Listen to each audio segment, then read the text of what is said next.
Feliz y próspero año 1989.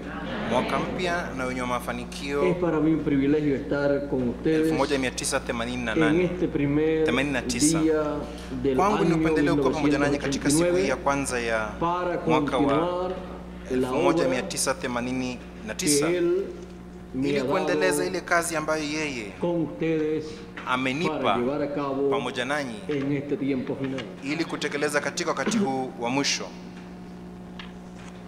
Quiero leer una escritura Ningependa kusoma andiko moja en Apocalipsis capítulo 22 katika verso 6 Ufunuo mlango que dice, 22 na mstari wa 6 ambayo y me inasema, dijo, estas palabras son kisha fieles akaniambia, y maneno haya verdaderas. ni amini Y na el kweli. Señor, el Dios de Naye los Bwana espíritus de los profetas, Mungu wa roho za ha manabii enviado su ángel para mostrar a sus siervos las cosas que deben suceder alimtuma pronto. malaika wake kuonesha watumwa wake mambo Para ambayo mostrar hayana a sus budi siervos kuwako upesi. las cosas que deben Kuonesha suceder watumwa wake mambo pronto. ambayo hayana Que budi Dios kuwako bendiga su upesi. palabra en nuestros corazones y nos permita Hebu na Mungu abariki neno lake katika mioyo yetu na atukubalie kuelewa neno que lake corresponde para linaloambatana nuestro tiempo. kwa wakati wetu. El ángel de Jesús Malaika y su misión wa Yesu en na la kazi tierra. yake Pueden duniani. tomar asiento si tienen la Mweza palabra. kuketi tafadhali.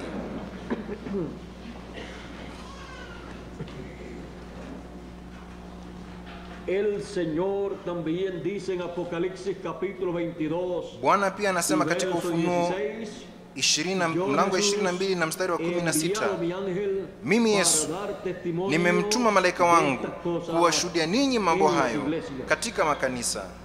Es el ángel de Jesús Ni y su malaika misión wa Yesu en la tierra, na kazi yake duniani, para que podamos entender ili tuweze la kuelewa misión de este ángel en la kazi tierra. ya huyu malaika duniani. Necesitamos también Tunahitaji comprender pia la misión kuelewa de otros kazi ángeles mensajeros ya malaika que wajumbe Dios wengine ha enviado ambao Mungu en el amewatuma pasado. katika nyakati Un zilizopita. ángel es un mensajero Malaika ni enviado de mjumbe parte de Dios para el pueblo, aliyetumwa para kutoka kwa Mungu traerle al kwa ajili ya pueblo watu, la palabra ili del kuwaletea mensaje de watu Dios neno, que ujumbe wa corresponde Mungu para esa edad, unaoambatana para esa dispensación. na kizazi hicho ama kipindi hicho. Un hombre enviado de Dios, Ni mtu aliyetumwa kutoka kwa Mungu un espíritu teofánico, akiwa na roho ya kithiofania ministrando ndani la yake, palabra de ikihudumu Dios. neno la Mungu. Por eso Dios dice que él es Ndiposa Mungu anasema el Señor y el Dios ya kwamba de yeye los ndiye Bwana espíritus na de Mungu los profetas. wa roho za Esos manabii. espíritus teofánicos, Hizo roho za kithiofania conocidos zinazojulikana en la Biblia como kwenye Biblia ángeles ministradores kama de la malaika palabra de wa Dios kuhudumu neno la para Mungu cada edad, kwa ajili ya por kila cada kizazi dispensación. ama kila kipindi.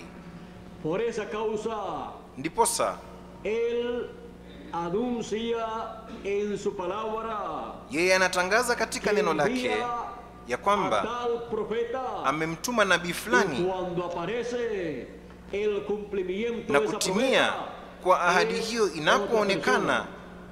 Pero ni mtu tiene mwingine, el lakini espíritu y virtud anayo roho na nguvu de aquel profeta que ministró ya yule nabii en el aliyehudumu pasado. nyakati Por eso zilizopita. encontramos que Ndiposa en tunapata la ya kwamba escritura kwenye dice, maandiko inasema, "Yo os envío al profeta tazama, ninawatumia Elías". nabii Eliya. Luego que el profeta Elías Baada en ya su nabii Eliya primera manifestación katika ministerial huduma yake ya kwanza apareció, ya luego kuhudumu, apareció otro profeta ama katika dhihirisho lake la kwanza la kuhudumu alipoonekana, baadaye kukonekana nabii mwingine aliyeitwa Elisha de Elías akiwa na en él sehemu maradufu, manifestado yani double portion ya roho ya Eliya ndani yake, la obra de ikidhihirishwa Dios ili kutekeleza para ese kazi ya tiempo. Mungu kwa ajili ya wakati Y huo. luego, más adelante, Na kisha Dios baadaye había prometido Mungu alikuwa enviar a ameahidi Elías para prepararle kumtuma el camino Eliya al Señor. ili Y cuando lo kumtayarishia envió, Bwana se njia, llamaba Juan el na Bautista. alipomwita, alipomtuma, jina lake lilikuwa Yohana Mbatizaji, Fue enviado lakini yeye alitumwa con un espíritu akiwa na roho teofánico ya kithiofania ikihudumu kupitia kwa mwili huo wa kihalisi ulioitwa Yohana Mbatizaji. Lakini huduma yake ilikuwa ni huduma ya Eliya ikijirudia kwa mara ya tatu. Kisha baadaye katika kipindi cha neema, Mungu aliahidi kumtuma Eliya kabla ya kuja kwa siku kuu na ya kuogofya ya Bwana. Na alipomtuma, jina lake halikuwa ni Eliya, aliitwa William Marion Branham. Lakini yeye alikuja katika roho na nguvu za Eliya,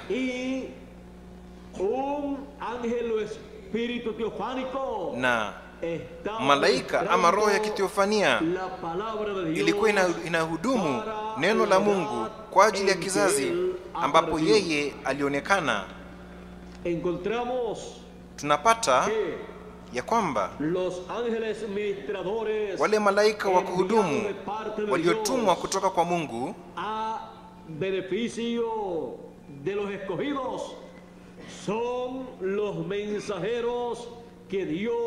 waliotumwa kutoka kwa Mungu kwa manufaa ya wateule ni wale wajumbe ambao Mungu anawatuma wakiwa na roho ya kithiofania ili kuleta neno la Mungu. Ndiposa Mungu anasema ya kwamba yeye ndiye Mungu wa roho za manabii, wa hizo roho za kithiofania zinazojulikana kama malaika wa kuhudumu wanaoridhi afya.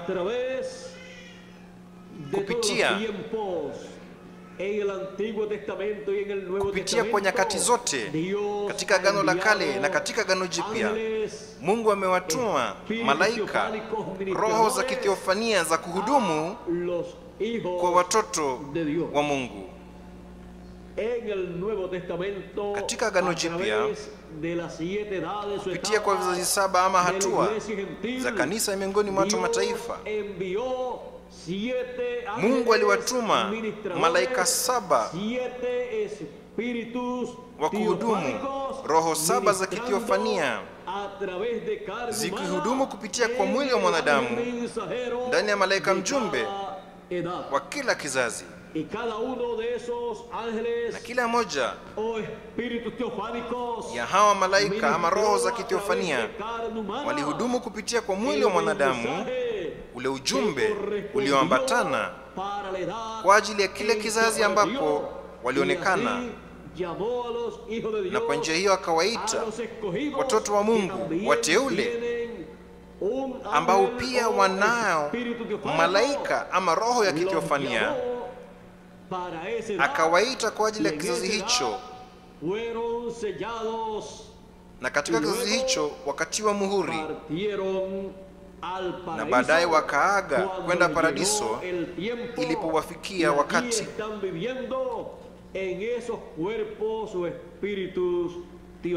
Na wanaishi pale katika hiyo mili ama roho za kithiofania, ambapo wao wanangojea kuja kwake Bwana kwa ajili ya kufufuliwa kwa waliokufa, ambapo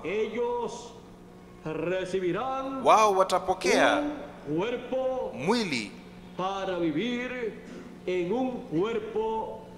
ili kuishi katika mwili ulioumbwa na Mungu katika kufufuliwa kwa wafu. Na basi watakuwa wakiishi milele katika nafsi, katika roho ya kithiofania na mwili. Wao watakutana na wateule wa wakati wa mwisho watakaokuwa chini ya huduma ya malaika wa kuhudumu, malaika wa Bwana Yesu Kristo aliyetumwa katika wakati wa mwisho, akiwa na huduma ya Eliya na huduma ya Musa katika kuja kwake mwana wa Adamu. Bwana Yesu Kristo jinsi ambavyo tu alijifunua kupitia kwa kila moja ya wale malaika 7 wajumbe katika vizazi vilivyopita, atakuwa anajifunua katika utimilifu wake wote ndani ya malaika wake mjumbe katika wakati wa mwisho. Na watoto wa Mungu watakuwa wakiona na wakipokea ufunuo wa Yesu Kristo unaoambatana na wakati wetu. Kama vile tu kila moja ya wateule wa vizazi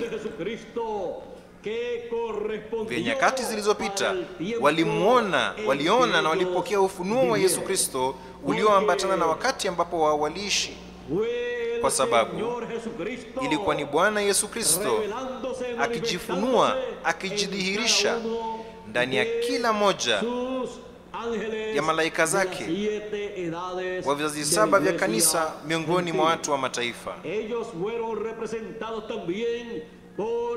Wao pia waliwakilishwa na zile nyota 7 mkononi mwa Bwana.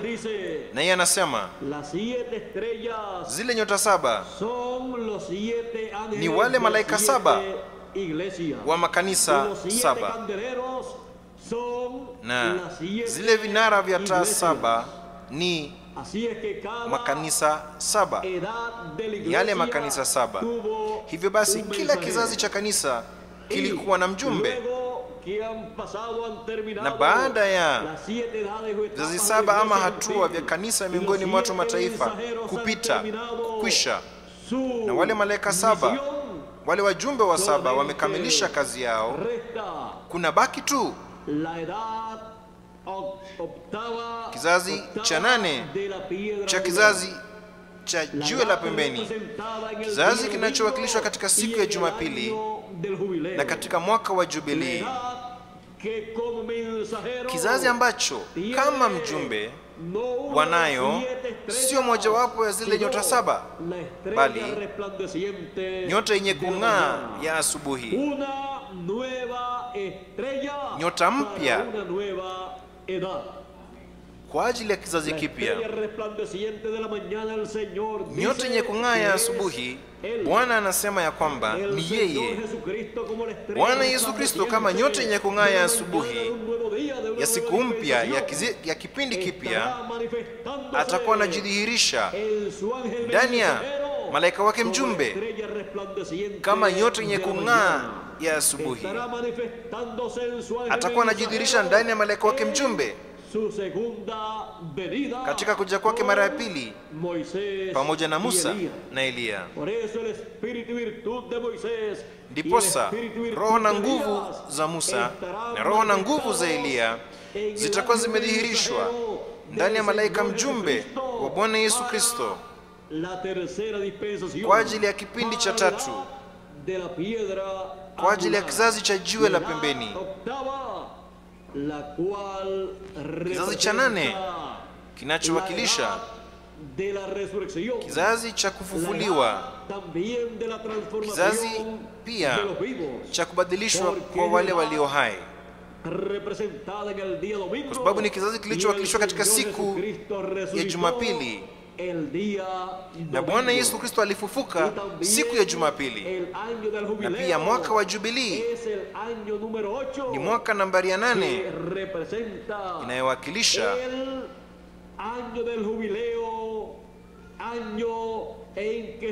mwaka wa Jubilii,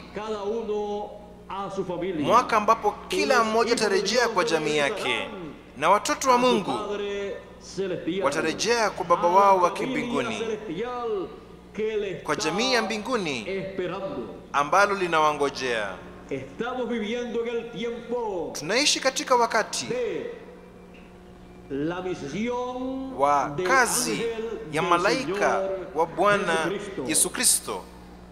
La misión de cada uno de los ángeles Kazi ya del kila tiempo moja pasado de la ya wale siete malaika wa iglesia wakati uliopita gentil fue wa vile vizazi saba vya kanisa miongoni mwa watu mataifa ilikuwa el propósito ni divino kutimiza que lengo la kiungu correspondía lililoambatana na en kizazi que ellos ambapo wao vivieron. waliishi.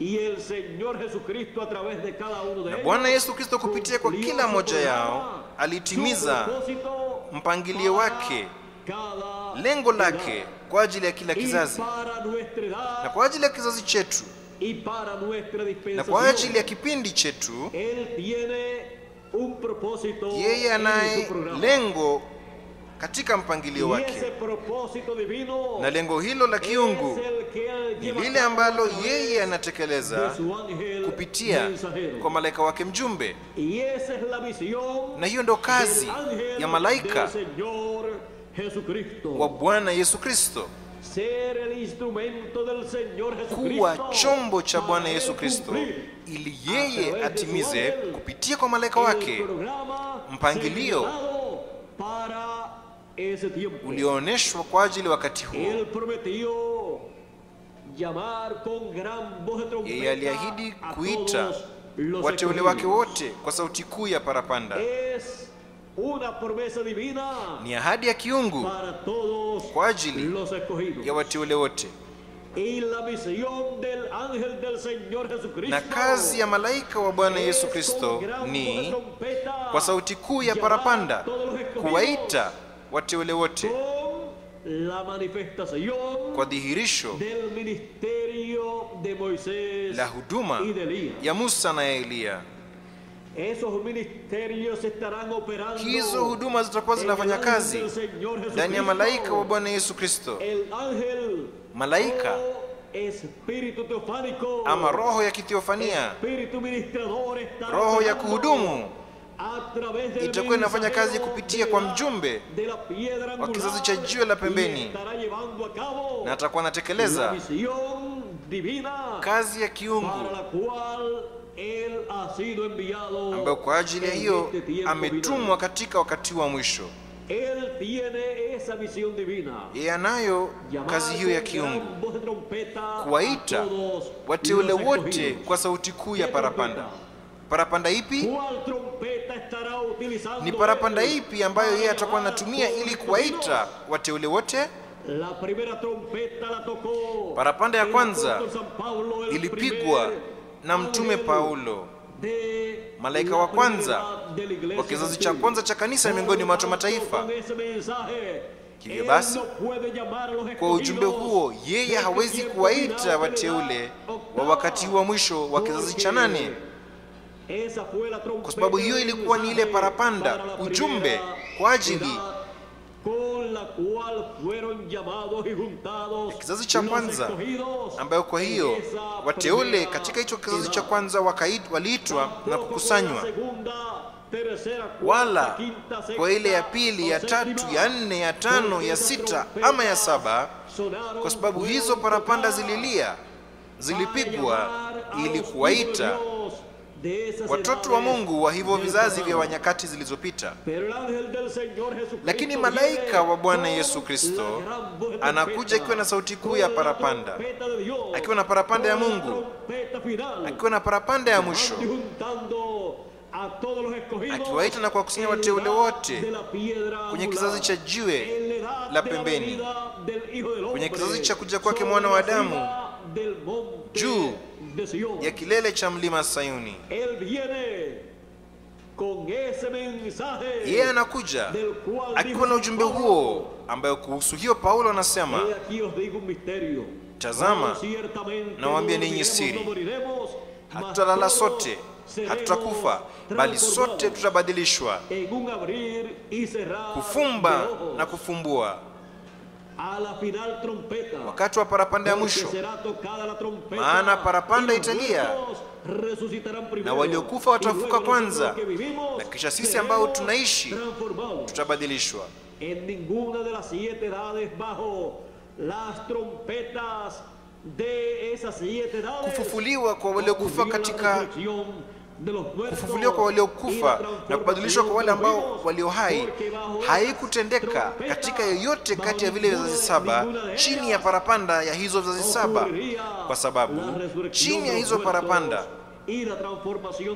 kufufuliwa kwa waliokufa na kubadilishwa kwa walio hai haikutendeka chini ya yoyote miongoni mwao, kwa sababu ingekuwa chini ya parapanda ya malaika mjumbe wa Bwana Yesu Kristo, kwenye kizazi cha jiwe la pembeni, kwenye kizazi cha umilele cha kuja kwake mwana wa Adamu pamoja na malaika zake, akiwaita wateule wote kwa sauti kuu ya parapanda na akiwakusanya wateule wote.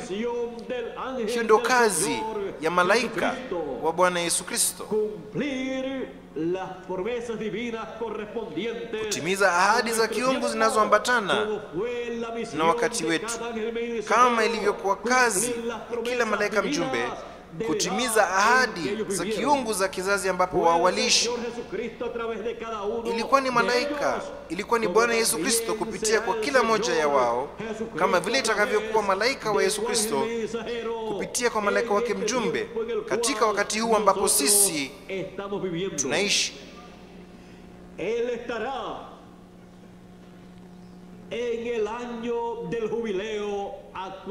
Yeye atakuwa katika mwaka wa jubilei uliofanywa upya.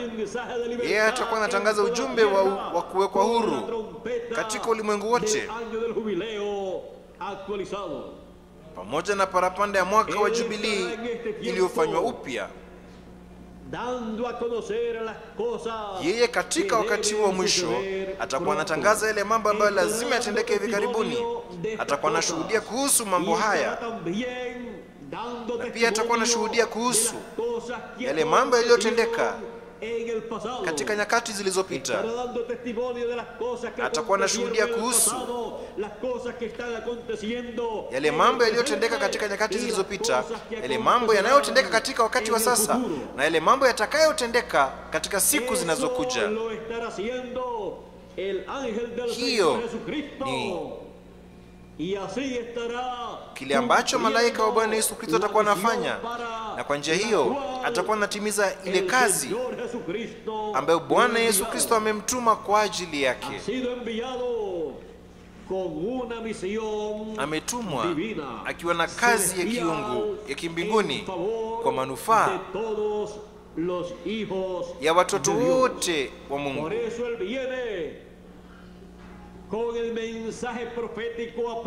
Ndiposa yeye anakuja na ujumbe wa kinabii wa kitabu cha Ufunuo, ambayo yule anayeisoma, anayeisikia na kuisoma, heri mtu huyo. Yeye anakuja kwa ajili ya baraka ya wateule wote. Bila kuja kwake malaika wa Bwana Yesu Kristo na kazi yake, mambo yangeendelea kama vile katika nyakati zilizopita.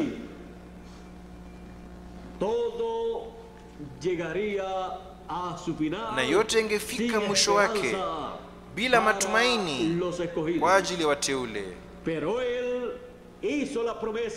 Lakini yeye alifanya ahadi ya kumtuma malaika wake mjumbe ili kushuhudia kuhusu mambo haya. Ujumbe wake sio jambo lolote lingine ila tu cheti miliki ama title deed ama kijitabu kidogo kilichofunguliwa mbinguni kikitangazwa.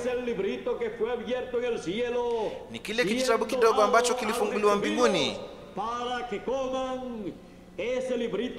kikitangazwa kwa wateule ili wale kitabu hicho kidogo ambacho kilifunguliwa mbinguni na waishi milele. Yeye anayo kazi fulani, na ni kwa sababu hiyo neno linakuja kwake yeye. Neno linakuja tu kwa manabii, linafanyika mwili. Neno linafanyika mwili, theofania. Neno linakuja na linafanyika mwili, na baadaye linajieleza kupitia kwa mwili wa mwanadamu. Con el mensaje apocalíptico Yeye anakuja na ujumbe wa kitabu cha Ufunuo wa zile ngurumo 7 za Ufunuo mlango wa 10.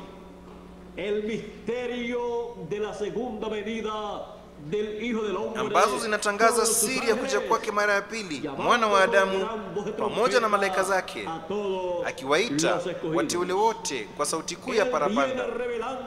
Yeye anakuja akifunua siri kuu zaidi ya yote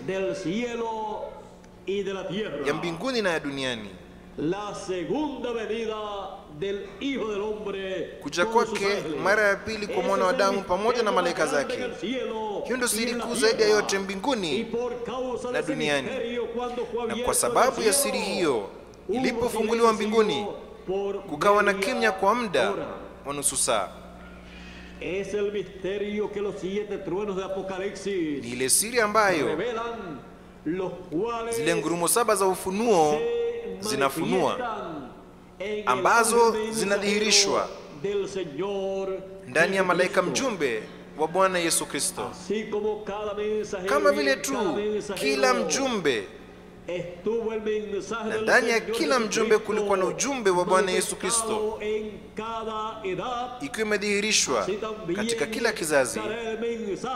Kwa njia hiyo pia itakuwa, kwa njia hiyo pia ujumbe wa Bwana Yesu Kristo na dhihirisho lake zitakuwa katika wakati wa mwisho, ndani ya kuja kwake mara ya pili. Itakuwa ndani ya malaika mjumbe wa Bwana Yesu Kristo, ili kuitangaza na kuwajulisha wateule wote. Ni ujumbe wa malaika wa Bwana Yesu Kristo. Ujumbe huo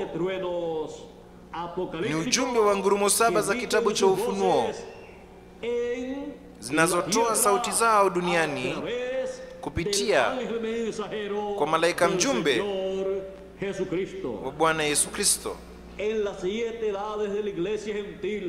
Katika vizazi 7 vya kanisa miongoni mwa watu mataifa, kulikuwa na ngurumo 7, kwa sababu ngurumo ni sauti ya Mungu akinena. Na katika vile vizazi 7 vya kanisa miongoni mwa watu mataifa, kulikuwa na ngurumo 7 zikinena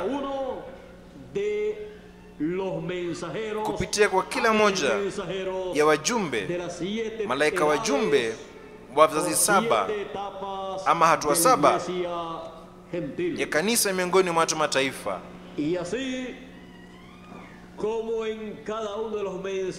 Na jinsi ambavyo tu ndani ya kila mmoja wale wajumbe Mungu alinguruma, alinena. Kwenye kizazi cha jiwe la pembeni, Mungu ananena kwa njia inayofuatana, yani consecutively. Na hii njia ya Mungu kunena kwa njia inayofuatana kwenye kizazi cha jiwe la pembeni sio jambo lolote lingine, bali zile ngurumo 7 za Ufunuo mlango wa 10, zikitangaza ufunuo, dhihirisho la Bwana Yesu Kristo katika kuja kwake mara ya pili pamoja na malaika zake kwenye kizazi cha jiwe la pembeni. Na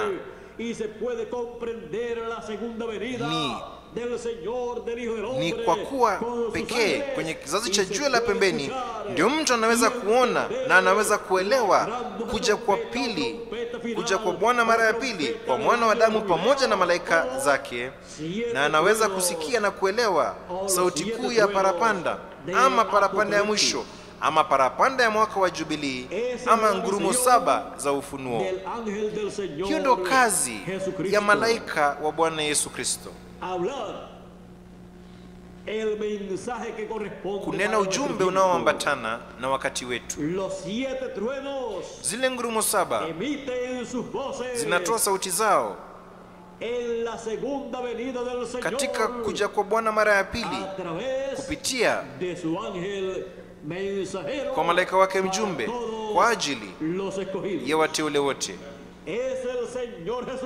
ni Bwana Yesu Kristo kupitia kwa malaika wake mjumbe, akiwanenea watu wake na akiwafunulia ile siri ambayo kwa ajili yake kukawa na kimya mbinguni kwa muda wa nusu saa, akiwafunulia muhuri wa 7, kuja kwa Bwana mara ya pili pamoja na malaika zake, akiwaita wateule kwa sauti kuu ya parapanda. Hapo tuweza kuona kuja kwa Bwana pamoja na malaika zake kupitia kwa malaika wake mjumbe. Samani, hapo tuweza kuona kuja kwake Bwana pamoja na malaika zake, na kazi ya Bwana pamoja na malaika zake kupitia kwa malaika wake mjumbe. Anakuja kwa ajili ya baraka ya wateule wote. Anakuja ili kuwaita na kuwakusanya wateule wote, na ili kuwapa imani ili kubadilishwa na kunyakuliwa. Imani kwa ajili ya kubadilishwa na kunyakuliwa inapewa kwa kila moja ya wateule kupitia kwa zile ngurumo 7 za Ufunuo mlango wa 10 zinazotoa sauti zao hapa duniani kupitia kwa malaika wa Bwana Yesu Kristo. Ujumbe wake ni ujumbe wa zile ngurumo 7 za Ufunuo. Hiyo ndiyo huduma yake, hiyo ndio kazi yake hapa duniani, ili Bwana Yesu Kristo kuleta kufufuliwa kwa waliokufa na kubadilishwa kwa wale walio hai. Kwa ajili ya hiyo, Ufunuo mlango wa 19 na mstari wa 11 hadi 16, mpanda farasi akipanda juu ya farasi mweupe kama theluji,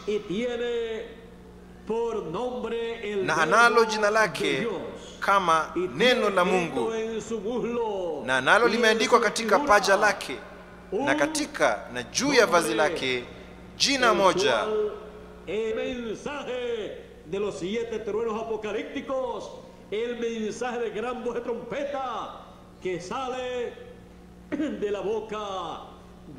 ambalo ni mfalme wa wafalme na Bwana wa mabwana, na kutoka kinywa chake kunatokea upanga wa makali kuwili, ili kuwapiga mataifa kwa huo.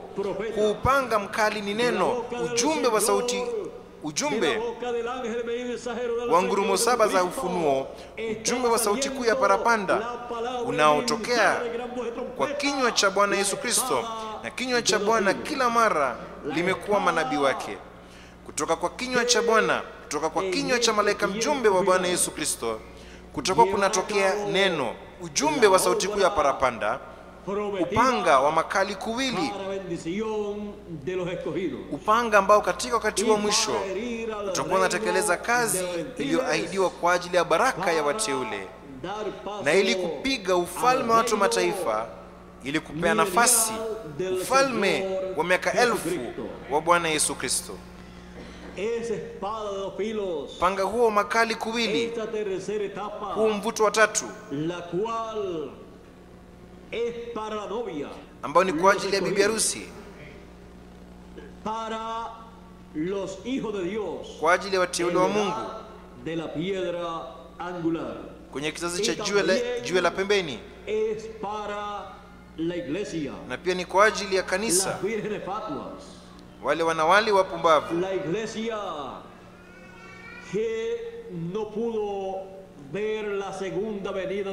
kanisa ambalo halikuweza kuona kuja kwake mwana wa Adamu pamoja na malaika zake kwenye kizazi cha jiwe la pembeni. Lakini upanga huo wa makali kuwili utakuwa na kazi ili kutekeleza pamoja na kanisa, yani wale wanawali wapumbavu,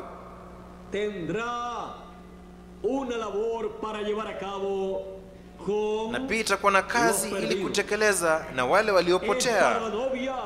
Ni kwa ajili ya bibi harusi, kwa ajili ya kanisa na kwa ajili ya waliopotea.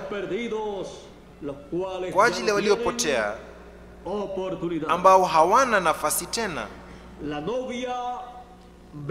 Bibi harusi wataona upanga huo utokao kutoka kwa kinywa cha Bwana, kutoka kwa kinywa cha malaika wake mjumbe, katika kutimia kwa kuja kwa Bwana mara ya pili, kwa mwana wa Adamu pamoja na malaika zake, akipanda juu ya farasi mweupe kama theluji, akipanda juu ya ujumbe wa neno safi, ujumbe wa sauti kuu ya parapanda, ujumbe wa parapanda ya mwisho, ujumbe wa zile ngurumo 7 za ufunuo.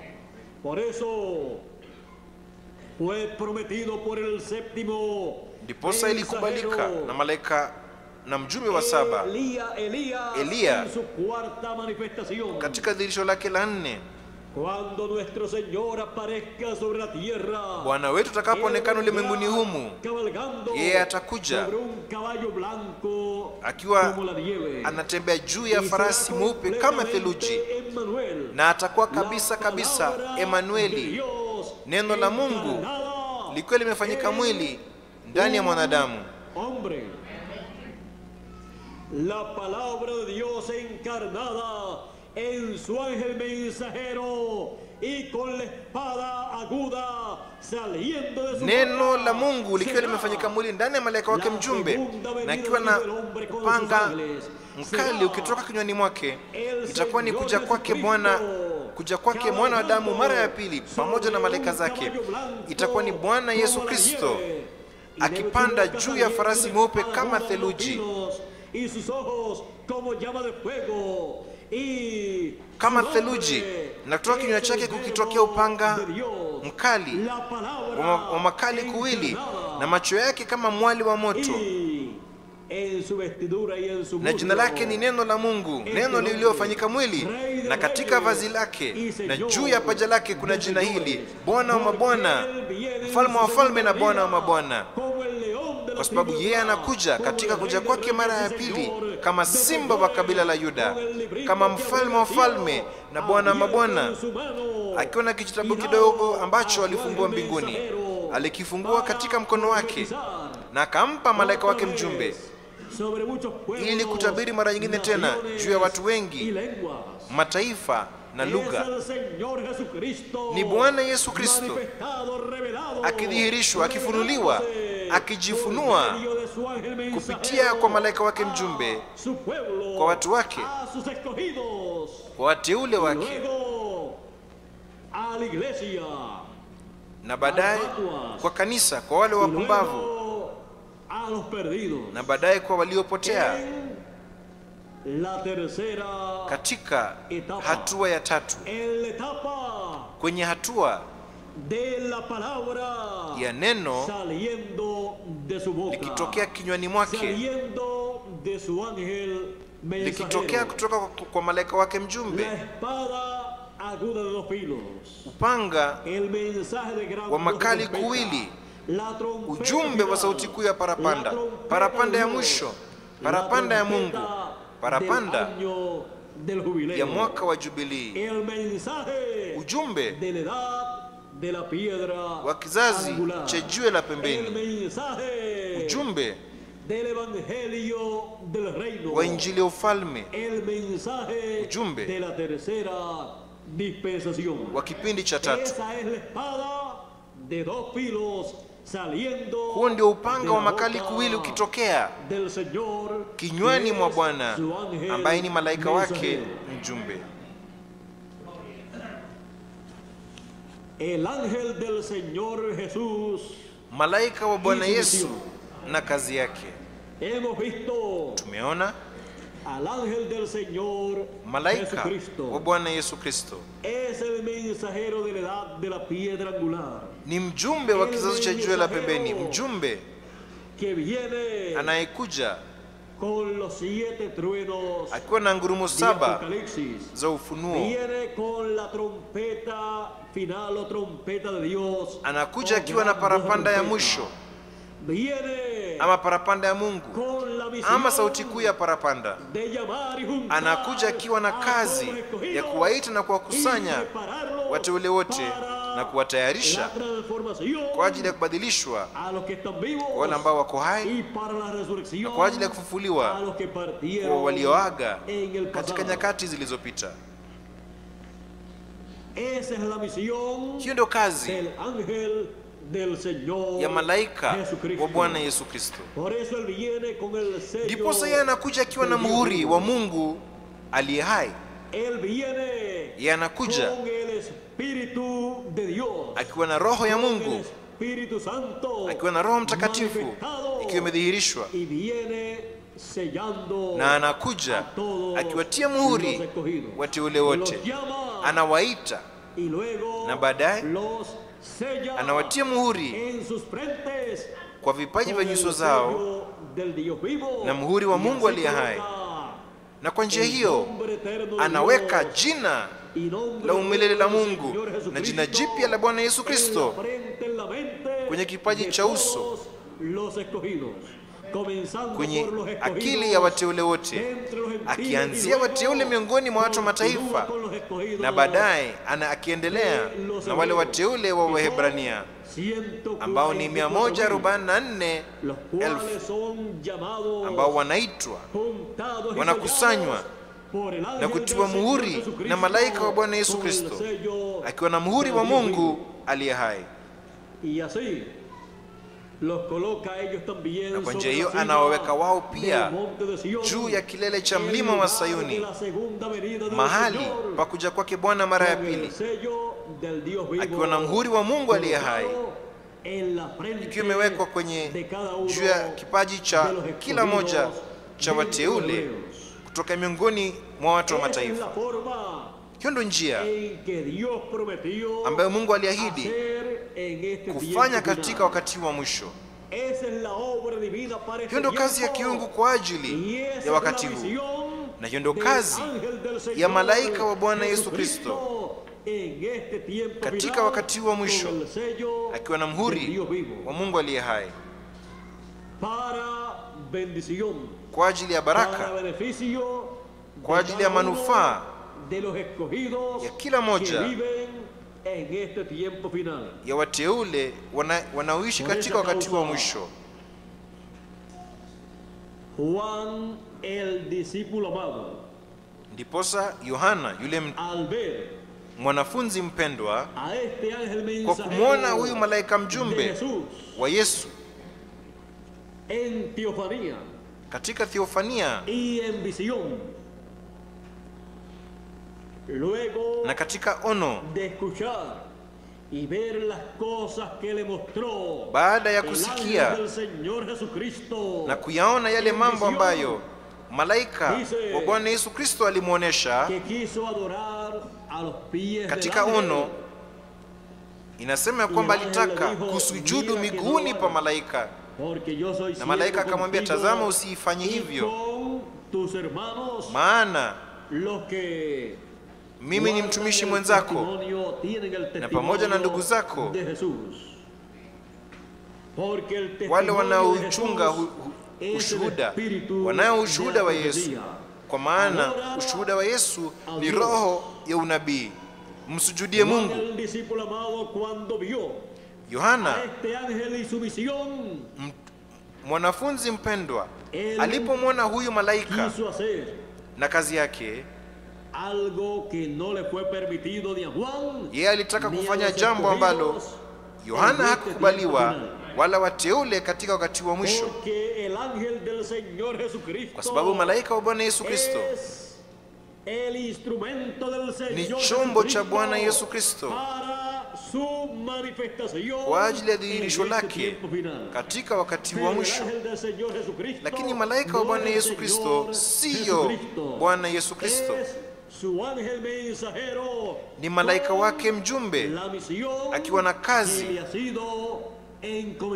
ambayo amekabidhiwa kwa ajili ya baraka ya wateule wote.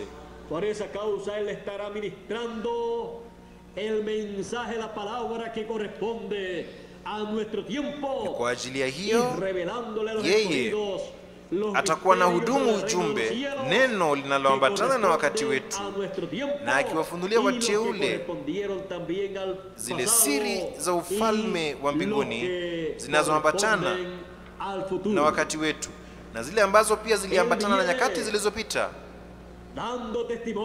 na zinazoambatana na siku zinazokuja. Yeye anakuja akishuhudia kuhusu siri za ufalme wa mbinguni, akifunua siri za ufalme za mbinguni, ama akifunua siri za ufalme wa mbinguni ambazo zinatekelezwa katika wakati wetu, na kwa njia hiyo yeye anawakusanya wateule wote. Wateule hawakusanywi wala hawaitwi kupitia kwa hisia tu, yani through emotions. Hawaitwi kupitia kwa mambo ya kidhehebu, hawaitwi kupitia kwa onyesho la kibinadamu, bali na Bwana Yesu Kristo kupitia kwa malaika wake mjumbe, akiwa na ujumbe wa sauti kuu ya parapanda, kwa sababu hiyo ndo kazi ya malaika wa Bwana Yesu Kristo. Na wakati ambapo wateule wanamsikia malaika wa Bwana Yesu Kristo, wanapomwona uwanjani,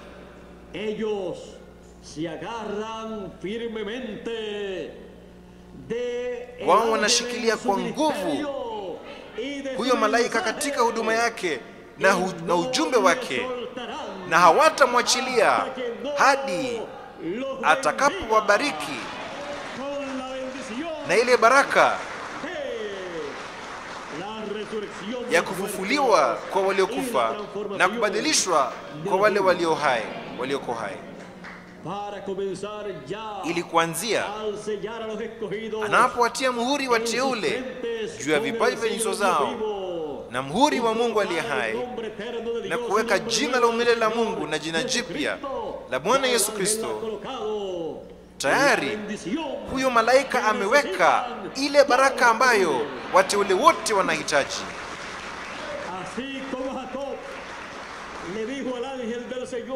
Kama vile tu Yakobo alivyomwambia malaika wa Bwana, sitakuacha, sitakuachilia hadi utakaponibariki.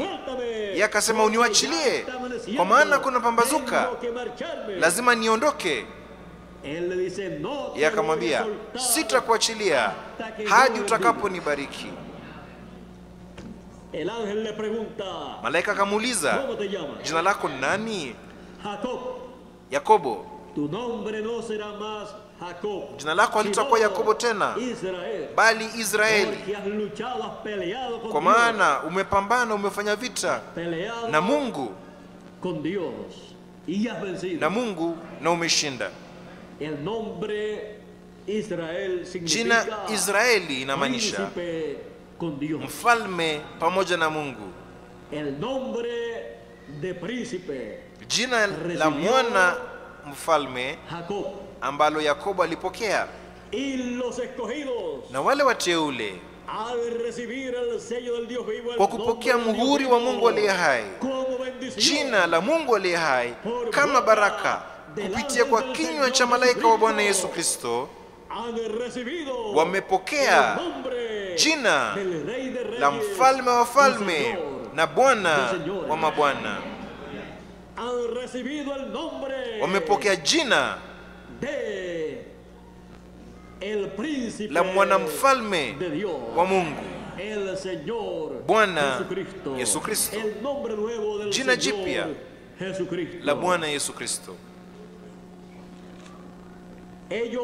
Wao, yani wateule,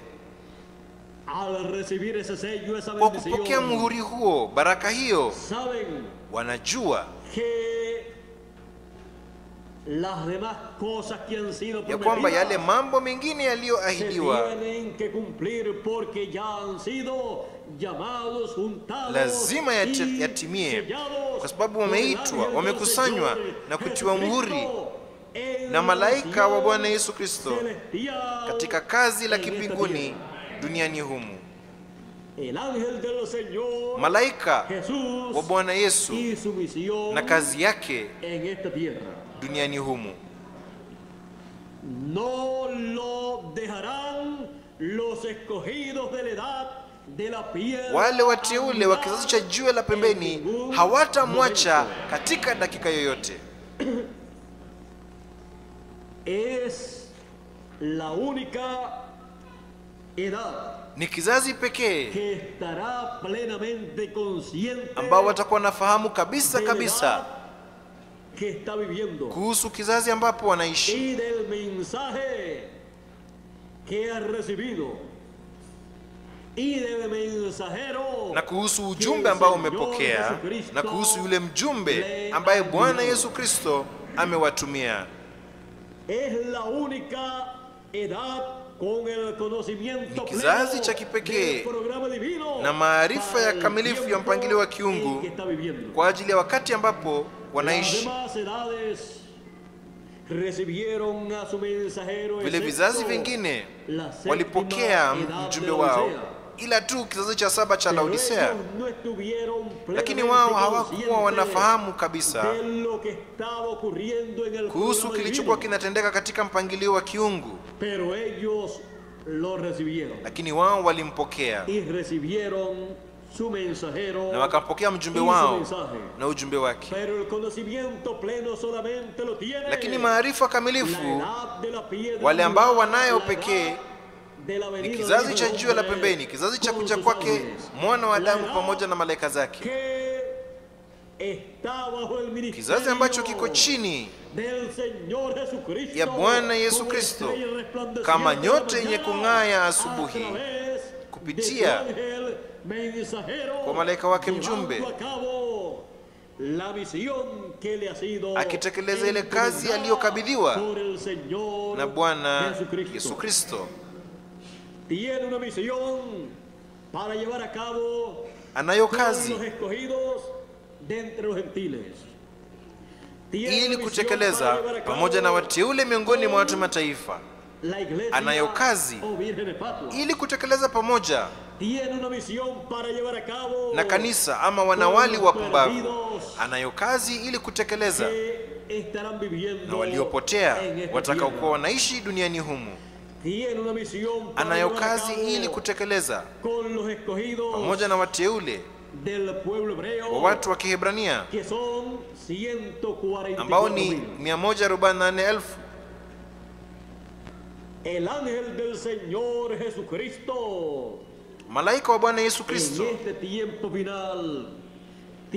katika wakati wa mwisho anayo kazi kuu zaidi ya yote na yenye utukufu kuliko ile ambayo malaika yeyote mjumbe amewahi kuwa nayo.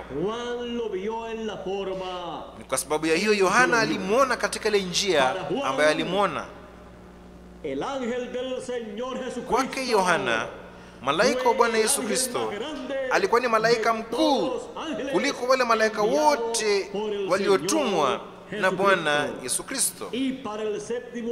Na kwa ajili ya malaika mjumbe wa 7 wa kizazi cha 7 cha kanisa miongoni mwa watu wa mataifa, pia alikuwa malaika aliyeibuka, aliyeonekana zaidi kuliko wale malaika wote. Alikuwa yule malaika ambaye yeye alisema ya kwamba alikuwa naruka kutoka magharibi kuelekea mashariki, kwa sababu katika kazi yake anaruka katika huduma yake ama kazi yake kutoka magharibi hadi mashariki. Anaanza kazi yake magharibi na anaikamilisha pale mashariki pamoja na wateule wa watu wa Kiebrania, na akinena neno upanga wa makali kuwili, ambayo kwa hiyo anawapiga mataifa yote, na zile hukumu za dhiki kuu zikinenwa kwanza, na baadaye zile hukumu za dhiki kuu zinatekelezwa.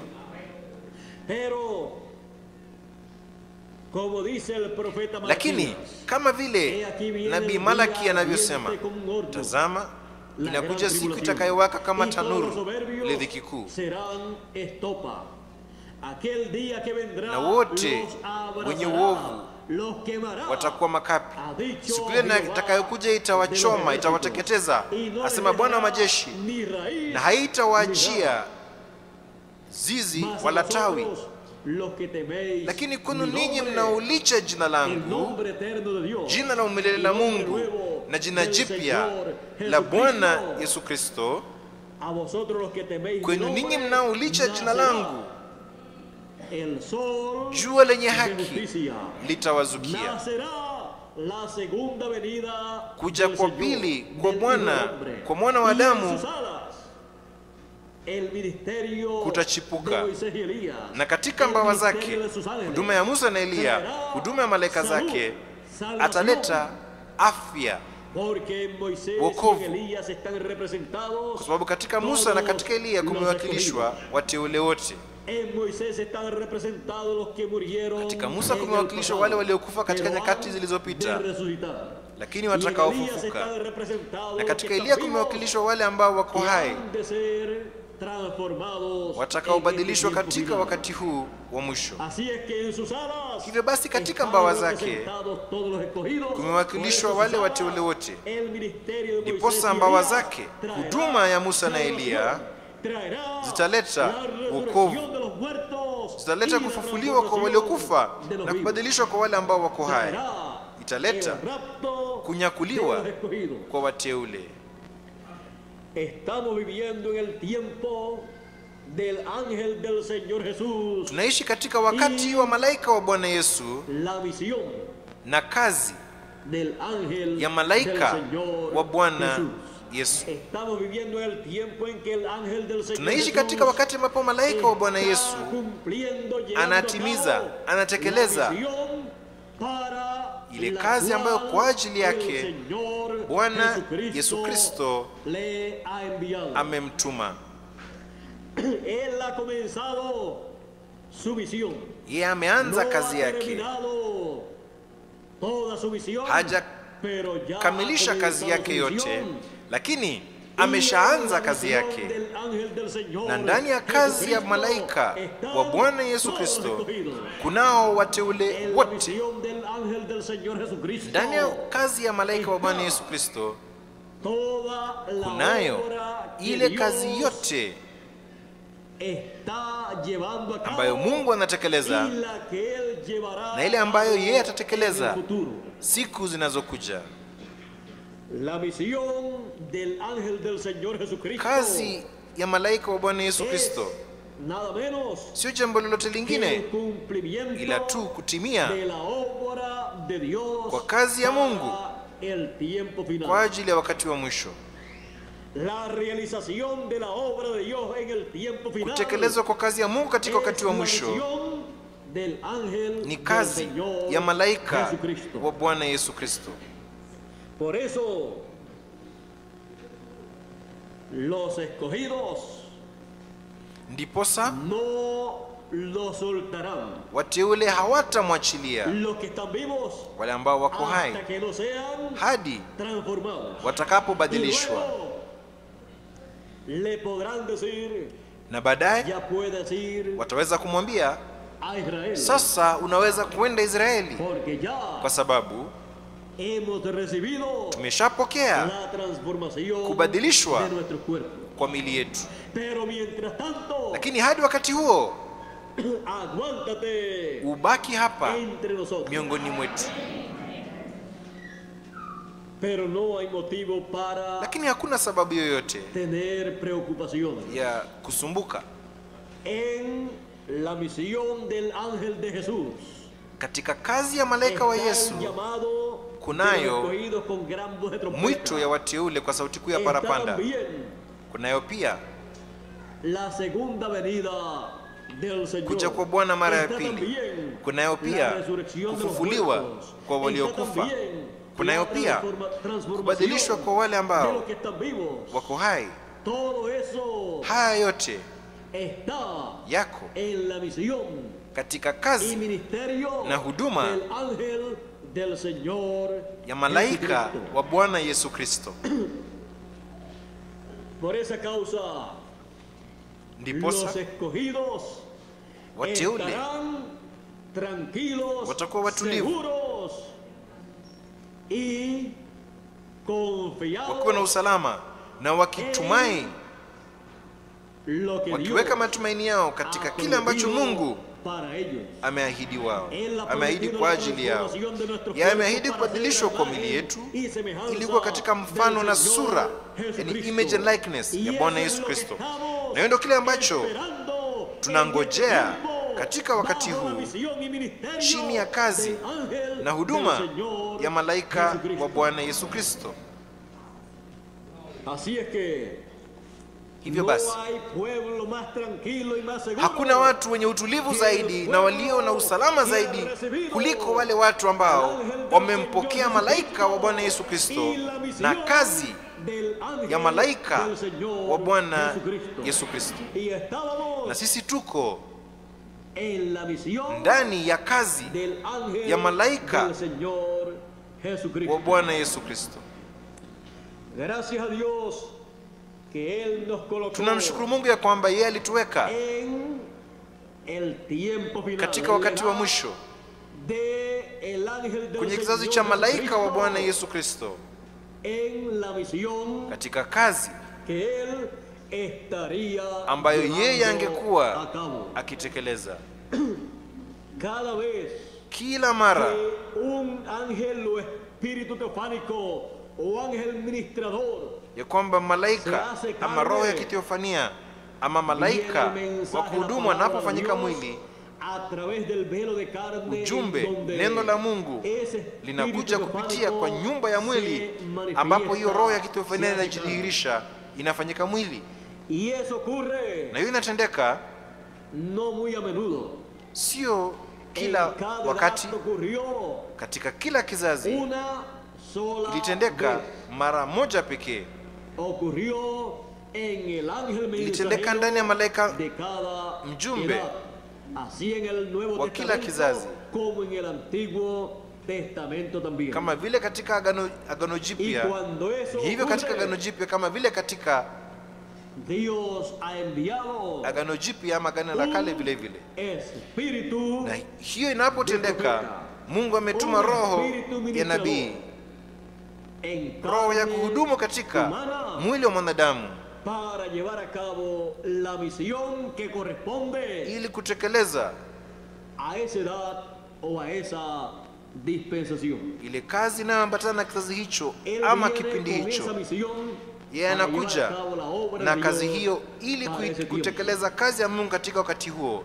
Así es en nuestro tiempo. Ni hivyo katika wakati wetu. Juan lo vio aproximadamente 2000 Yohana años alimuona atrás. takriban miaka 2000 iliyopita, kabla De ese ángel hacerse ya huyo malaika carne. kufanyika mwili. También él vio a los 7 ángeles de las 7 edades de la iglesia gentil. Na pia Antes de aliona wale malaika esos 7 ángeles wa vizazi 7 vya espíritus kanisa miongoni mwa watu wa mataifa, hacerse kabla ya hawa carne malaika ama roho za en kiteofania los kufanyika mwili mensajeros ndani ya de las wajumbe edades wa vizazi vya de la kanisa iglesia gentil. miongoni mwa watu wa mataifa. Por eso los 7 ángeles mensajeros, Ndiposa wale malaika 7 wajumbe Apocalipsis capítulo 1 dice wa que Ufunuo mlango wa son kwanza inasema ya los kwamba 7 espíritus ni zile roho de 7 Dios za Mungu enviados en zilizotumwa toda la tierra. duniani kote, ¿Haciendo qué? zikifanya nini? Llevando a cabo la misión Zikitekeleza que ile kazi correspondía iliyoambatana para cada edad, juntando na kila kizazi, a los escogidos akiwakusanya de cada wateule edad. wa kila kizazi. Ahora ya hemos visto Sasa, el gran misterio tumeshaona de los ile ángeles siri del kuu Señor. Los ángeles ya wale ministradores, malaika wa Bwana, los espíritus malaika ministradores teofánicos malaika wa kuhudumu, que se zile hacen roho za parte kuhudumu ama za y kiteofania luego zinazofanyika mwili na baadaye el zinahudumu mensaje ujumbe para la edad kwa ajili ya kizazi en que ambapo aparecen. wanaonekana Y llevan por nombre el nombre que ellos tienen na zinabeba en lile el jina cuerpo físico. kwa ajili ya ama Bajo kama ese jina nombre se lile les jina conoce ambalo wao a wanayo ellos katika mwili wao wa en la kihalisi. tierra. chini ya jina hilo ndio wao wanajulikana duniani, son lakini espíritus ministradores ni roho za kuhudumu kutoka kiwango cha sita, kutoka kiwango cha theofania. Esos espíritus ministradores ya existen, Hizo roho za kuhudumu tayari ziko, lakini hazikuwahi kuwa zimefanyika mwili, hazikuwahi kuvaa mwili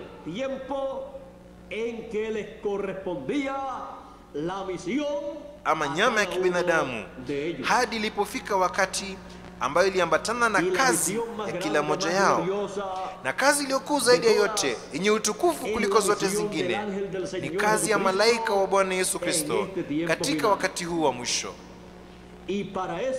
Na kwa ajili ya hiyo, neno roho ama mwili wa kitheofania nafanyika mwili katika wakati wa mwisho,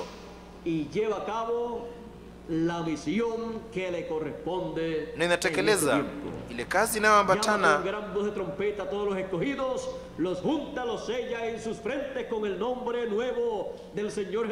inaambatana nao katika wakati huu.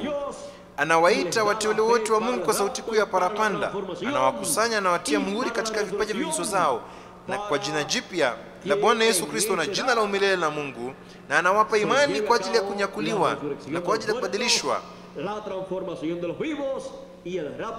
na kwa ajili ya kufufuliwa, kwa ajili ili ya kwamba katika kizazi hiki uweze kutekelezwa kufufuliwa kwa waliokufa, kubadilishwa kwa walio hai, na kunyakuliwa kwa wateule wote, ya wale watakaofufuka na ya wale watakaobadilishwa. Tuko kwenye kizazi katika wakati wa malaika wa Bwana Yesu Kristo akitekeleza kazi yake kwa ajili yetu sisi ya baraka. Kwa ajili ya hiyo tunamshukuru Mungu, Bwana Mungu wa roho za manabii, aliyewatuma malaika zake katika vizazi saba vya kanisa miongoni mwa watu mataifa, na wakatimiza kazi yao.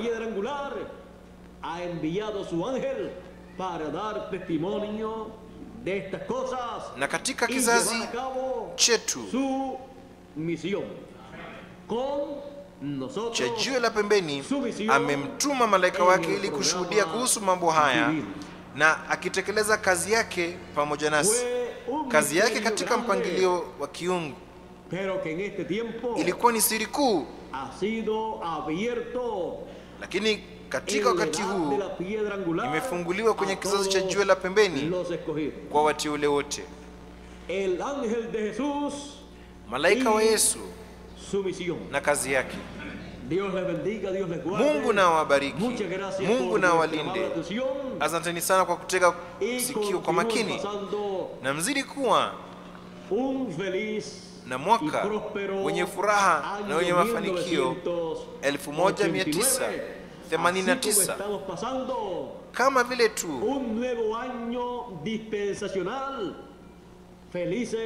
tunavyovuka kwa mwaka mpya wa kipindi, tukiwa na furaha na uchangamfu, tukiwa tumejawa na baraka ya Mungu. Tunatarajia kwamba katika mwaka huu 1989 Mungu Bwana Yesu Kristo kupitia kwa malaika wake mjumbe aweze kutekeleza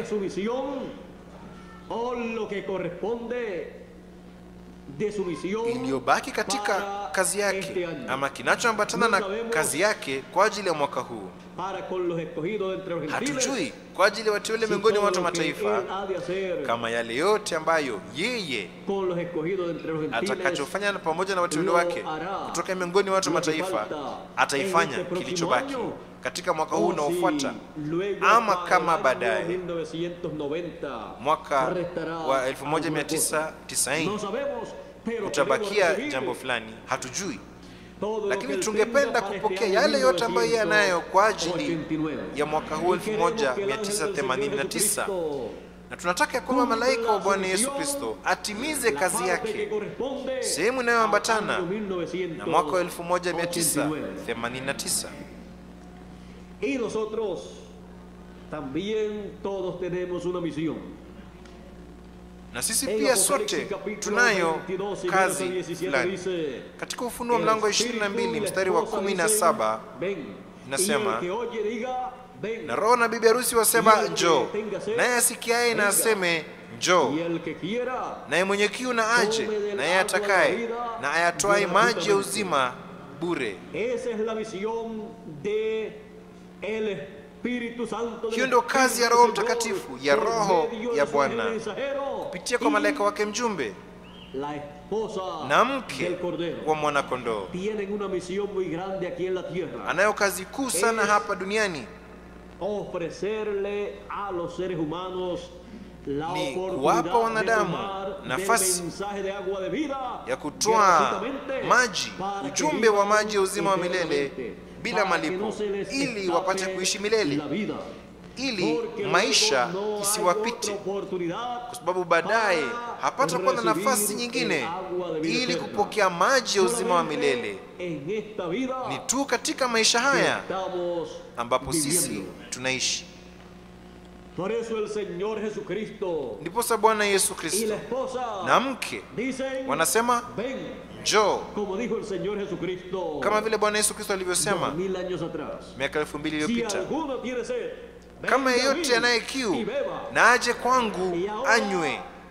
Na sasa katika wakati wetu, Roho ya Bwana Yesu Kristo kupitia kwa malaika wake mjumbe na mke wa Bwana Yesu Kristo, mke wa mwanakondoo, akiwa na maji uzima wa milele, wanasema kama yeyote anaye kiu na aje na atwae maji ya uzima bure. Kwa sababu malaika wa Bwana Yesu Kristo anaye maji ya uzima wa milele, ujumbe wa uzima wa milele, na amekuwa akimpa mke wa mwanakondoo, na mke wa mwanakondoo pia anayo. Hivyo basi Roho na bibi harusi, Roho ndani ya malaika wa Bwana Yesu Kristo na bibi harusi wanasema kama yeyote anaonya kiu aje wapi? Kwa Roho ya Bwana Yesu Kristo ndani ya malaika mjumbe na kwa mke ama bibi harusi wa mwanakondoo. Kwa ajili ya nini? Aje na atwae maji ya uzima bure.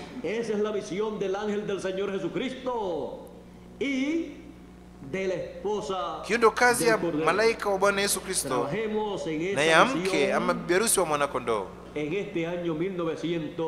Hebu na tufanye kazi katika kazi hiyo katika mwaka huu 1989, kama pia tuliofanya kazi katika miaka iliyopita ama ya mbeleni.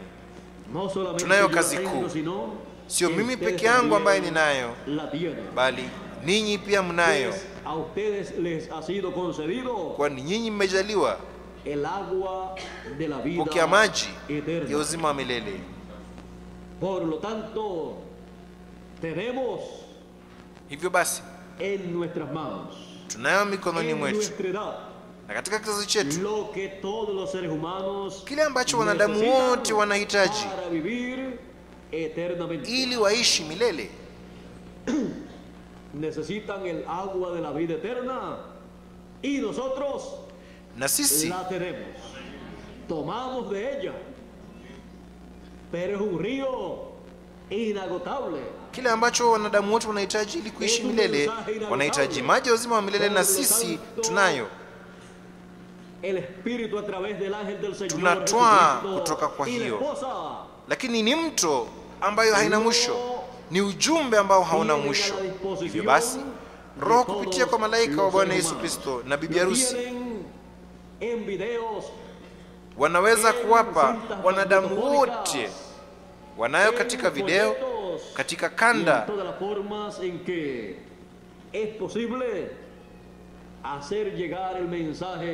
za video, katika vitabu na katika hali zote ambazo zinawezekana kufikisha ujumbe kwa wanadamu.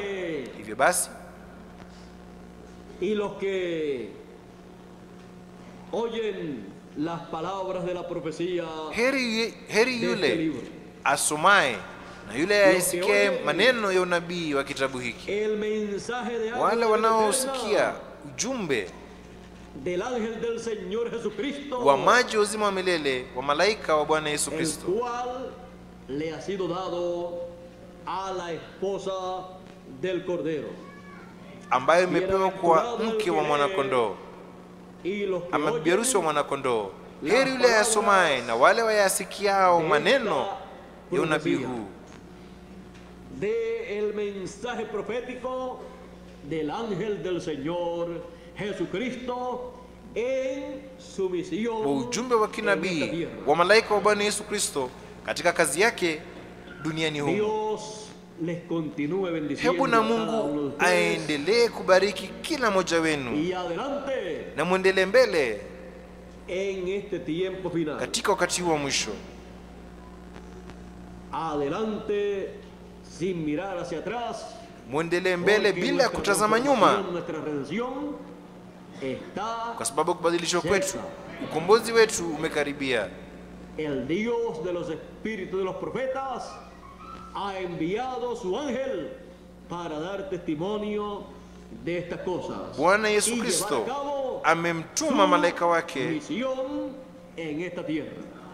yule Mungu wa roho za manabii amemtuma malaika wake ili kushuhudia kuhusu mambo haya En la tierra. na kutekeleza kazi yake katika ulimwengu huu. Dios les continúe bendiciendo Malaika wa Yesu na kazi a yake todos. duniani.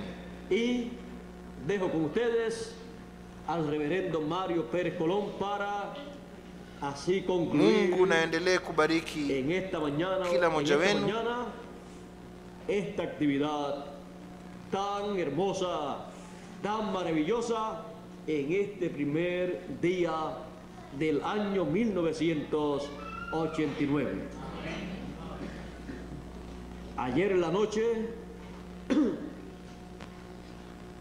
el último día jana masaa ya usiku, del año 1988, siku ya mwisho ya mwaka wa 1988, una transmisión tulikuwa tunafanya, telefónica a Guatemala, tulikuwa napeperusha donde estaban reunidos mkutano todos allá kwa njia ya en simu hadi Guatemala, a las 7 de la noche, ambapo hora wote pale de Puerto Guatemala Rico, walikuwa wamekusanyika kutoka y saa 1 za jioni a masaa ya las Puerto 5 Rico de la tarde, hadi hora masaa de Guatemala.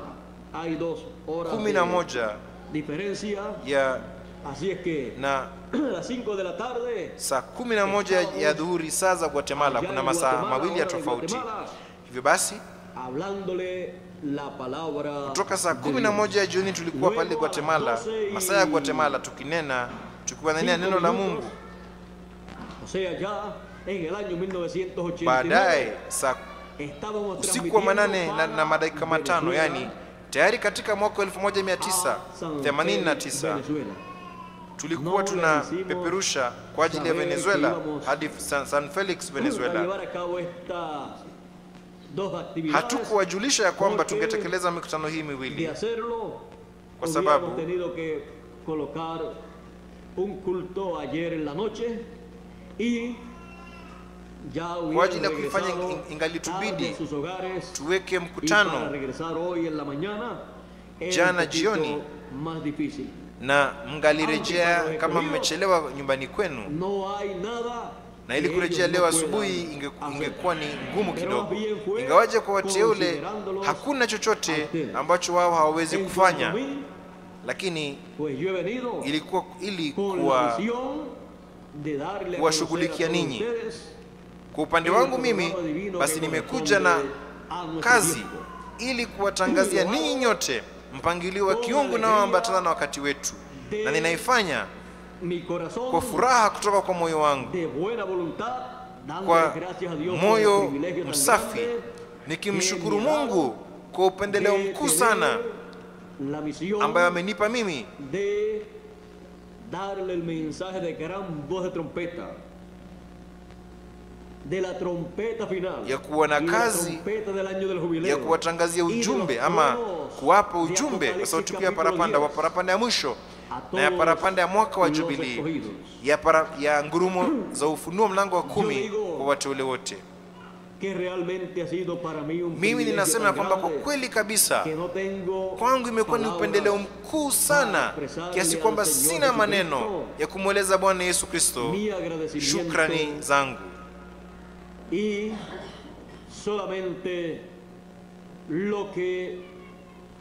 Na lile jambo pekee ambalo ninaweza kufanya kwa kweli wote wa moyo wangu ni kukabidhi maisha yangu yote kwake yeye, ili yeye afanye kama jinsi ambavyo yeye amewaza na ameamua kutoka kabla kuwekwa kwa msingi ya dunia ili kufanya na mimi.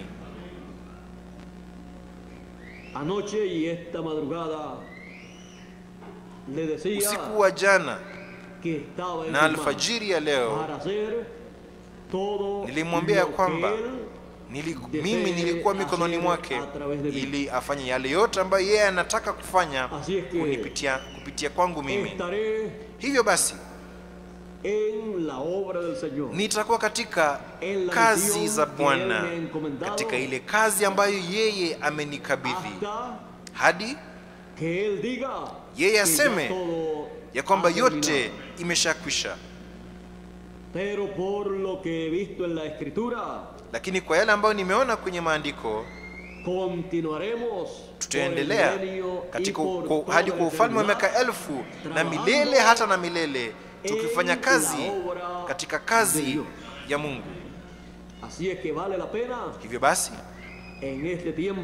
katika wakati huu inafaa kabisa, yani it is worthwhile, kujiweka mikononi mwa Bwana ili yeye afanye kile ambacho yeye alipanga kufanya kutoka kabla kuwekwa kwa misingi ya dunia, pamoja nawe na pamoja mimi na pamoja na mimi. Hebu na tufanye kazi katika kazi ya Bwana. Mimi nitakuwa nikifanya kazi, nikifanya kile ambacho yeye ameniambia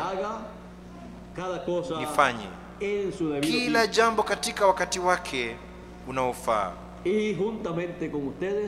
na nitakuwa ninafanya kazi pamoja nanyi ili iweze kuwafikia wanadamu wote ile nafasi ya kutoa maji ya uzima bure. Na nyinyi, mimi najua kwamba ninyi mtakuwa pamoja nami katika kazi hiyo kuu ya kufikisha hiyo nafasi ya mwisho ya uzima wa milele kwa wanadamu wote. Tutakuwa tukifanya kazi kwa furaha moyoni mwetu na tukiwa na shukrani kwa Mungu ya kwamba ametuteua kwa ajili ya kazi hiyo kuu. Hivyo basi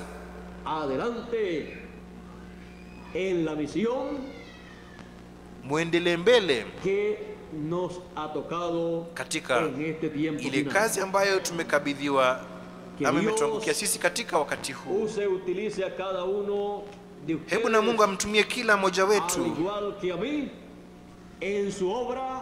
Hebu na Mungu atumie kila mmoja wenu sawa sawa kama mimi katika kazi yake kwa njia yote iwezekanavyo, su obra, yani to the maximum. Na tujitolee 100% juu ya 100 katika kazi yake. Na kazi yetu katika Bwana haiendi bure. Yule anayepanda kwa wingi atavuna kwa wingi na kwa ajili ya uzima wa milele. Na yule anayepewa mengi atadaiwa mengi. Na sisi tumepewa mengi, yote yawezekanavyo, yani the maximum, utimilifu wote. Hivyo basi yeye anadai zaidi kutoka ama kuliko anavyodai kwa wale vizazi vya kanisa miongoni mwa mataifa. Hivyo basi muendelee mbele na kazi yetu, na muendelee mbele del Señor Jesús pamoja na malaika wa Bwana y Yesu su misión na kazi yake en la tierra, duniani la cual él comparte ambayo yeye con anashiriki todos pamoja nosotros. na sisi sote. Bueno, Dios continúe Basi bendiciendo a cada uno de hebu na ustedes, Mungu y aendelee kubariki kila mmoja nuevamente les wenu. digo, con nosotros Mario Pérez Colón para continuar o concluir en esta mañana. Pamoja nasi ndugu Mario No hay Pero forma Golong para ili kuendelea nasi asubuhi ya leo. concluir en este Hakuna primer njia día ili del kukamilisha año, katika pero siku hii ya kwanza ya el domingo mwaka, continuaremos porque el lakini domingo Jumapili estaremos tutaendelea kwa sababu nuevamente Jumapili con tutakuwa ustedes. mara nyingine tena pamoja nanyi. Llega nuestro hermano Bermúdez, Ndugu wetu llegará Bermudez el atafika, viernes ndugu wetu próximo, Bermudez atafika Ijumaa y ifuatayo, el domingo próximo ya na estará Jumapili con ijayo nosotros para atakuwa pamoja nasi hablar ili con cada uno de kunena nosotros pamoja na kila mmoja wetu de kuhusu la kazi, obra, la misión ile que kazi tenemos por delante, el trabajo que tenemos por delante, ambayo y tunayo mbele yetu, cómo ile kazi ambayo hacer iko el mbele trabajo yetu, en la forma más efectiva, na sin ili pérdida de tiempo y de dinero, aprovechando na bien njia ya el kuifanya tiempo, hiyo kazi kwa bien el njia dinero, ya y bien njia todo nzuri zaidi ya yote, lo que Dios bila kupoteza nos muda ha dado. na pesa, tukitumia Así que, vema wakati, domingo tukitumia próximo, vizuri pesa Nuestro hermano na Bermúdez tukitumia estará vizuri aquí yale con yote ambayo Mungu nosotros. ametupa.